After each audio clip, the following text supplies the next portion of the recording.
rehabilitation, when somebody has suffered a traumatic brain injury, is quite critical.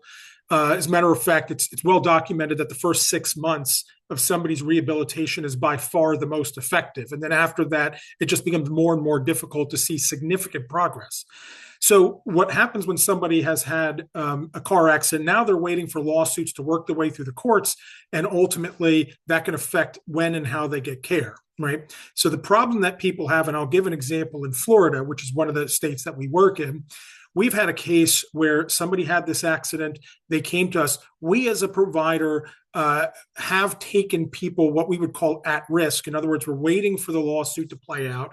We provide that service out of our own pocket until the settlement is reached, which in this particular case took years, and we racked up millions of dollars in care that we had to pay for. Now, our organization, thankfully, was able to meet that need and was able to float that sort of capital upfront process. There are very few providers in this country that can do that type of work.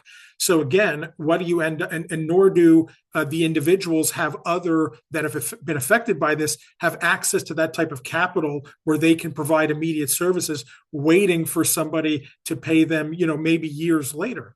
So again, what you end up with is somebody who they will do their best to get that person into whatever care they can afford.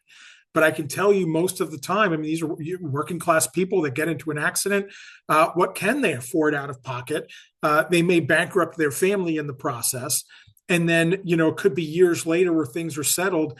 If the victim is still alive at that point, right, the estate may settle and somebody may be made whole, but the damage done during that process is quite horrible. And again, when you have providers that can help fill the gap, that helps, but there are very few of us out there that can do that. And there are very few people that have the resources to fulfill that level of healthcare cost while waiting years for the court system to work through their process and then get paid on the back end. So hands down, in most of those cases where you have a litigious process and you don't have clear funding mechanisms in the immediate term, people are either settling for substandard care or no care at all, which again creates horrible outcomes for the people that are affected by these accidents.